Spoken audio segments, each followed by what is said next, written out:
Parenting എന്ന പ്രോസസ്സിനെ പറ്റി പലപ്പോഴും നമുക്ക് ഒരുപാട് ഉത്കണ്ഠകളുണ്ട്.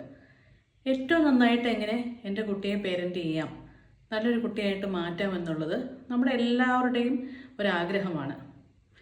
ചില പേരൻസ് ഞാനൊരു നല്ല പെർഫെക്റ്റ് പേരൻ്റ് ആണോ എന്ന് കരുതി ഉത്കണ്ഠപ്പെടുന്ന ആൾക്കാരുണ്ട്. എന്നാൽ ചില ആൾക്കാർ ഞാൻ പെർഫെക്റ്റ് പേരൻ്റ് ആകുന്നത് കുട്ടിയെ നന്നായിട്ട് സ്ട്രിക്റ്റ് ആയിട്ട് വളർത്തുമ്പോഴാണ്, അടി കൊടുക്കുമ്പോഴാണ് എന്നൊക്കെയും വിശ്വസിക്കാറുണ്ട്. ഇതെല്ലാം തന്നെ നമ്മൾ എല്ലാ കാര്യത്തിലും പെർഫെക്റ്റ് അല്ല. നമ്മളുടെ ചിന്തകളും നമ്മൾ മനസ്സിലാക്കിയ കാര്യങ്ങളും പലപ്പോഴും ശരിയാവണമെന്നില്ല. പേരൻറ്റിങ് കുറച്ച് പ്രശ്നമായി തീരുന്ന ഒരു സാഹചര്യത്തെ പറ്റിയാണ് ഞാൻ പറയുന്നത്.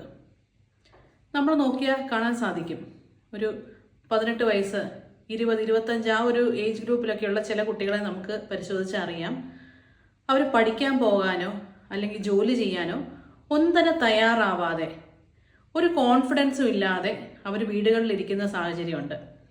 എന്തുകൊണ്ടാണ് ഇത് സംഭവിക്കുന്നത്? നമ്മൾ അവരുടെ പേരൻറ്റിങ് പരിശോധിക്കുമ്പോൾ പലപ്പോഴും കാണുന്നതാണ്, വളരെ അതോറിറ്റേറിയൻ ആയിട്ടുള്ള, വളരെ സ്ട്രിക്റ്റ് ആയിട്ടുള്ള പേരൻസ് ആയിരിക്കും ഇവർക്ക് എന്നുള്ളത് നമുക്ക് മനസ്സിലാക്കാൻ സാധിക്കും. ചിലപ്പോൾ അച്ഛനും അമ്മയും അങ്ങനെ ആയിരിക്കും, അല്ലെങ്കിൽ അച്ഛനും അമ്മയും ആരെങ്കിലും ഒരാളായിരിക്കും ഈ ഒരു രീതിയിൽ പെരുമാറുക. പലപ്പോഴും കുട്ടികളുടെ നല്ലതിന് വേണ്ടി എന്ന് പറഞ്ഞിട്ട് പേരൻസ് ചെയ്യുന്ന കാര്യം അപകടമായി തീരുകയാണ്. കുട്ടികളുടെ എല്ലാ കാര്യങ്ങളിലും ഡിസിഷൻസ് പേരൻസ് എടുക്കുന്ന അവസ്ഥ.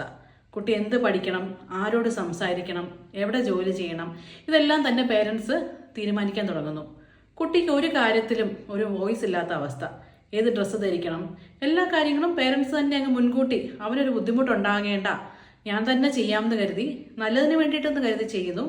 പിന്നീട് ഒരു പ്രായം എത്തിയതിനു ശേഷം ഈ കുട്ടികൾ ഇതിനെല്ലാം എതിരായിട്ട് വളരെ ദേഷ്യപ്പെടണമെന്നോ ഇവർ വലിയ പ്രശ്നം ഉണ്ടാക്കണമെന്നോ അല്ല, ഒന്നും ചെയ്യാതെ വെറുതെ ഇരുന്ന് പോകുന്ന അവസ്ഥ. ഇവർക്ക് കോൺഫിഡൻസ് വളരെയധികം കുറവായിരിക്കും. കാരണം ജീവിതത്തിൽ ഒരു കാര്യങ്ങളും സ്വയമായിട്ട് ഡിസൈഡ് ചെയ്യേണ്ടതായിട്ടോ, ഒരു പ്രശ്നം വന്നാൽ സ്വയമായിട്ട് പരിഹരിക്കേണ്ടതായിട്ടോ ഇവർക്ക് വന്നിട്ടില്ല. കാരണം ഓവർ പ്രൊട്ടക്റ്റീവായിട്ട് പേരൻസ് ചെയ്യുന്നു, എന്നാൽ പേരൻസ് ഡിസിഷൻ എല്ലാം എടുക്കുന്നു, ഇവർക്ക് വോയിസ് ഇല്ലാതെ പോകുന്ന അവസ്ഥ. പിന്നീട് കോൺഫിഡൻസ് ഗെയിൻ ചെയ്യുക എന്ന് പറയുന്നത് വളരെയധികം നാളുകളുടെ ഒരു പരിശ്രമത്തിലൂടെ മാത്രം നടക്കുന്നതാണ്. അതിലാദ്യമായിട്ട് നമ്മൾ ചെയ്യേണ്ടി വരിക നമ്മുടെ പേരൻറ്റിങ് സ്റ്റൈൽ മാറ്റുക എന്നുള്ളതാണ്. കുട്ടിയെ കുറച്ചും കൂടി ഇൻഡിപെൻഡൻ്റ് ആക്കുന്ന രീതിയിൽ നമ്മൾ മാറണം. അവന് തീരുമാനങ്ങൾ എടുക്കാൻ നമ്മൾ അനുവദിക്കണം. അങ്ങനെ ആകുമ്പോൾ മാത്രമാണ് കോൺഫിഡൻസ് വളർത്തിയെടുക്കാനും സ്വയം ഞാനൊരു വാല്യുബിൾ വ്യക്തിയാണ്, എനിക്ക് കുറേ കാര്യങ്ങൾ ചെയ്യാൻ കഴിയുമെന്നുള്ള വിശ്വാസം ഈ കുട്ടികൾക്ക് ഉണ്ടാവുകയുള്ളൂ.